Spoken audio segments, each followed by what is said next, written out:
So Wednesday night, I went to watch Godzilla vs Kong, and it's pretty fun, pretty enjoyable.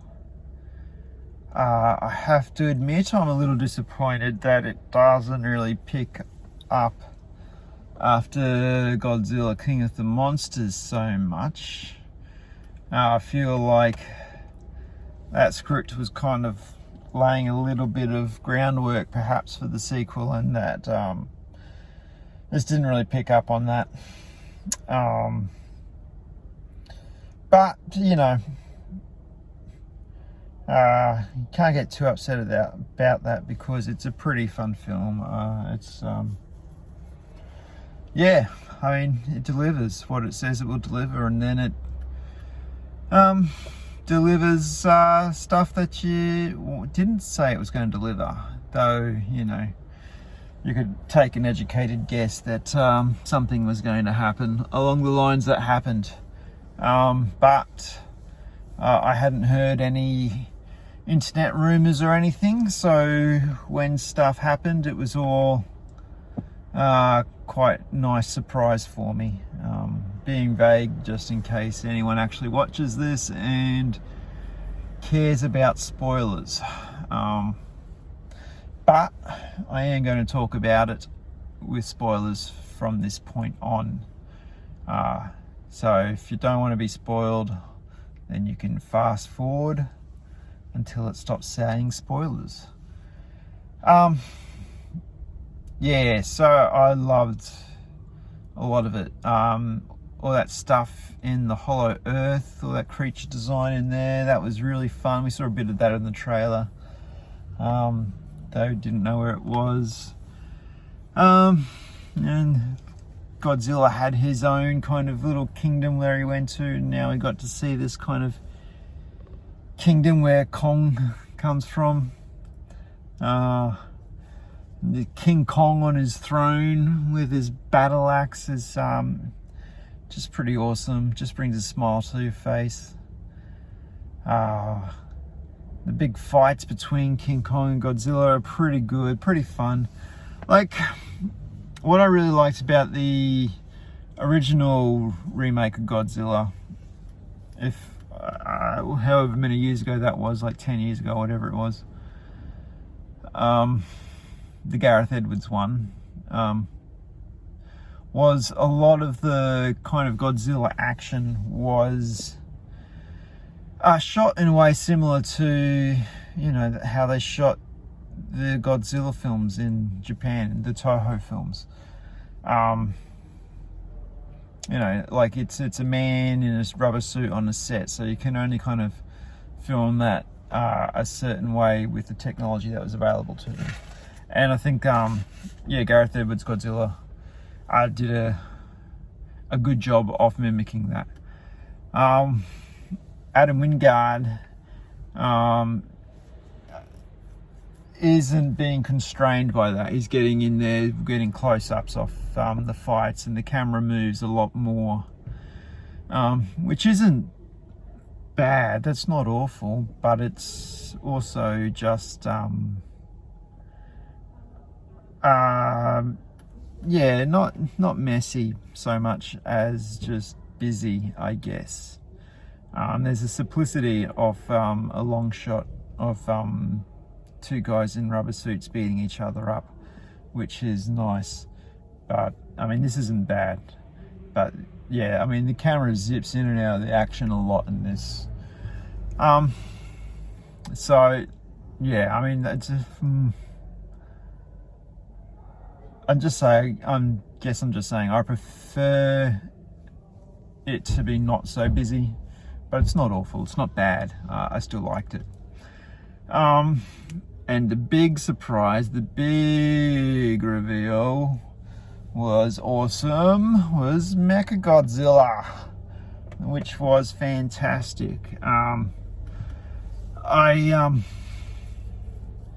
think I'd prefer Mechagodzilla's design to mesh a little closer to Godzilla's weight and form, I mean, that's all right. It looked cool. He was a definite threat, and yeah, it was fun to see. What was even better was just watching King Kong take him apart with his Godzilla powered axe. Yeah, because obviously Godzilla and Kong have to team up to defeat Mechagodzilla. So yeah, that was great. I really liked it. So like, I don't think it's a great film, but it's got great stuff in it, and I enjoyed it a hell of a lot.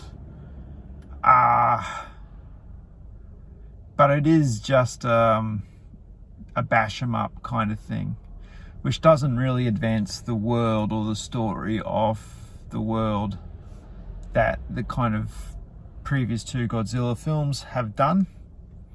So in that sense, I think it's a bit weaker. It's probably the weakest of the three of the films in that regard. But for fun, it's actually probably the strongest. So yeah, it got some give and take in that sense. Anyway, definitely a thumbs up from me. So Saturday night, I watched a couple of movies I would have bought 2 years ago and just haven't got round to watching. Japanese film, 1955, called Bloody Spear at Mount Fuji. That was a fun film. Really, yeah, a bit different to usual kind of samurai film. Kind of following a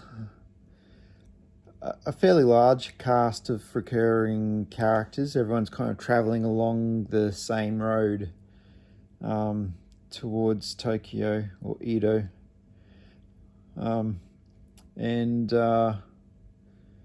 Yeah, so there's a samurai and his retainers, and that's where the spear off the title comes in, and they've got some cup, it seems they're delivering somewhere, and there's a blind masseuse traveling along, and this mother and daughter entertainers who are traveling along the same road, and some suspicious guy who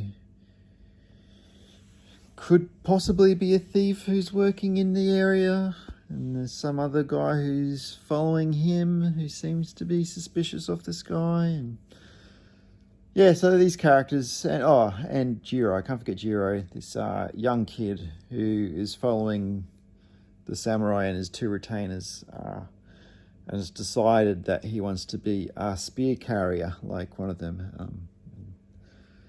So yeah, so we're just kind of following them as they go along and learning more about their lives and stuff.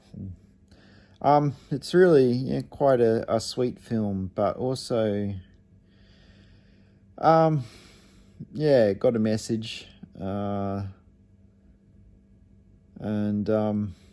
it's got its tragic moments as well. So, but highly recommended it. It's a good film.